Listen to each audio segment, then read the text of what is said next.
Livro Chamados, Escolhidos e Fiéis, Pedro Dong. Capítulo 2. Tema desta semana: a salvação completa de Deus em Hebreus e Isaías. Meta de hoje: leitura das páginas 32 a 35. Chamados para a grande ceia. Leamos agora Lucas capítulo 14, versículo 16. Ele, porém, respondeu: certo homem deu uma grande ceia e convidou muitos. Esse certo homem é Deus.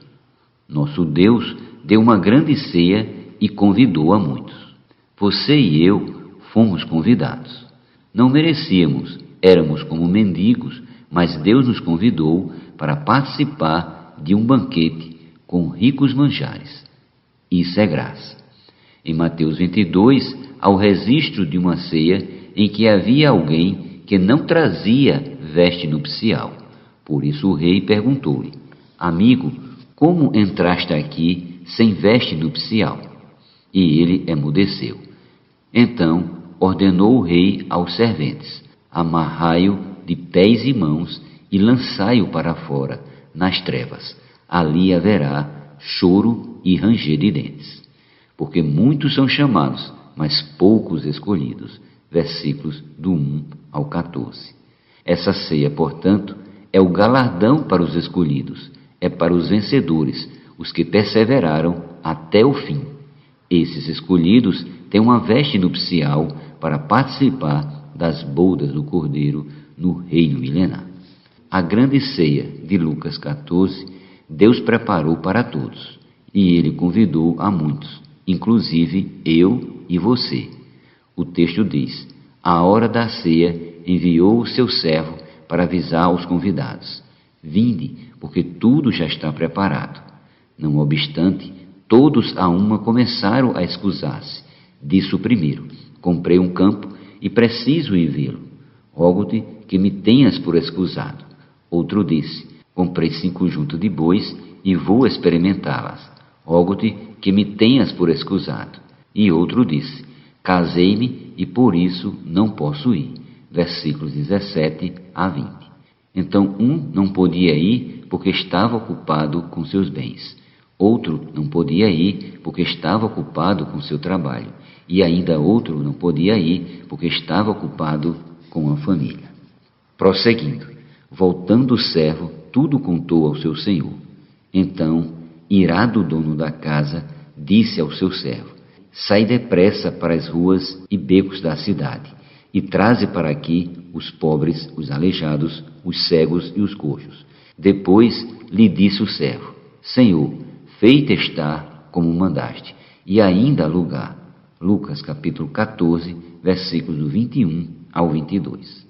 Com respeito à obra de salvação realizada por Cristo, tudo estava preparado, e Deus então ofereceu um banquete.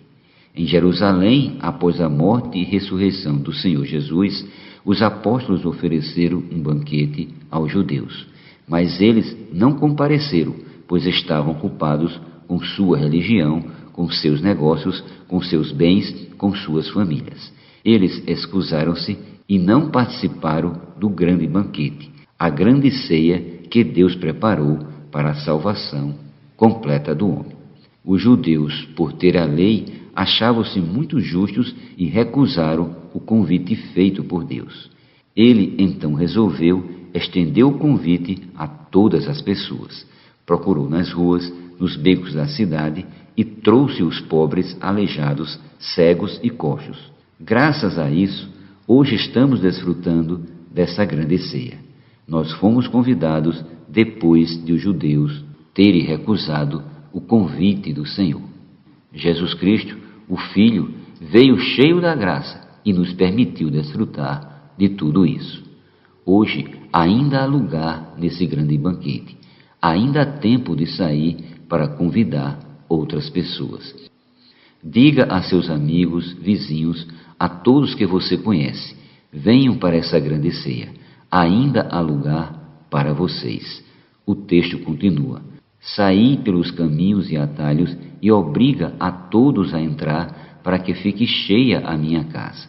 Porque vos declaro que nenhum daqueles homens que foram convidados provará a minha ceia. Lucas capítulo 14, versículos do 23 ao 24.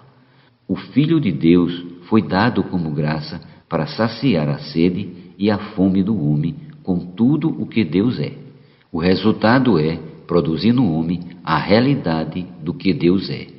Tudo o que o Pai é em vida e natureza, o Filho trouxe à terra como graça. Após sua morte e ressurreição, Jesus foi glorificado e como Espírito nós podemos receber tudo o que o Pai é e o que o Filho realizou como graça. Água das fontes da salvação. Voltemos a Isaías 55. Todos vós, os que tendes sede, vinde às águas, e vós, os que não tendes dinheiro, vinde, comprai e comei. Sim, vinde e comprai, sem dinheiro e sem preço, vinho e leite. Versículo 1. Esse versículo nos diz, vinde às águas. Não é dito, vinde ao banquete, ou vinde à ceia. Primeiro o Senhor nos convida para ir às águas. Essas águas representam o Espírito. João capítulo 7, versículos do 37 ao 39. Após a morte, ressurreição e glorificação do Senhor Jesus, podemos saciar nossa sede, beber dessa água viva. Isaías 12 diz, orarás naquele dia, graças te dou, ó Senhor, porque ainda que iraste contra mim, a tua ira se retirou e tu me consolas. Eis que Deus é a minha salvação. Confiarei e não temerei, porque o Senhor Deus é a minha força e o meu cântico. Ele se tornou a minha salvação. Vós, com alegria, tirareis água das fontes da salvação. Versículos do 1 ao 3. Essas fontes da salvação estão dentro daquele que crê. O Espírito que recebemos quando cremos se tornou essa fonte. Podemos tirar água. Como se tira água? Leamos. Direis naquele dia, dai graças ao Senhor, invocai o seu nome, tornai manifestos os seus feitos entre os povos. Relembrai que é excelso o seu nome. Versículo 4. Tiramos água por meio do Espírito que está dentro de nosso espírito, invocando o nome do Senhor. Romanos 10:13 diz que todo aquele que invocar o nome do Senhor será salvo. O capítulo 55 de Isaías trata exatamente da salvação completa de Deus para o homem. Então, se você quer ser salvo, aprenda a invocar o nome do Senhor, pois não há distinção entre judeu e grego, uma vez que o mesmo é o Senhor de todos, rico para com todos os que o invocam. Versículo 12. Aqui vemos que invocar o nome do Senhor nos traz as riquezas de Deus. Experimente contatar essa fonte de água viva em seu interior. Se você ainda não creu, creia agora. Invoque o nome do Senhor e você será salvo, podendo desfrutar das águas vivas, mesmo em meio às situações mais difíceis. No mundo só há secura e notícias ruins, mas dentro de você há fontes de águas vivas. Por isso lemos, cantai louvores ao Senhor, porque fez coisas grandiosas. Saiba-se isto em toda a terra. Exulta e jubila, ó habitante de Sião, porque grande é o Santo de Israel no meio de ti. Isaías capítulo 12, versículos do 5 ao 6.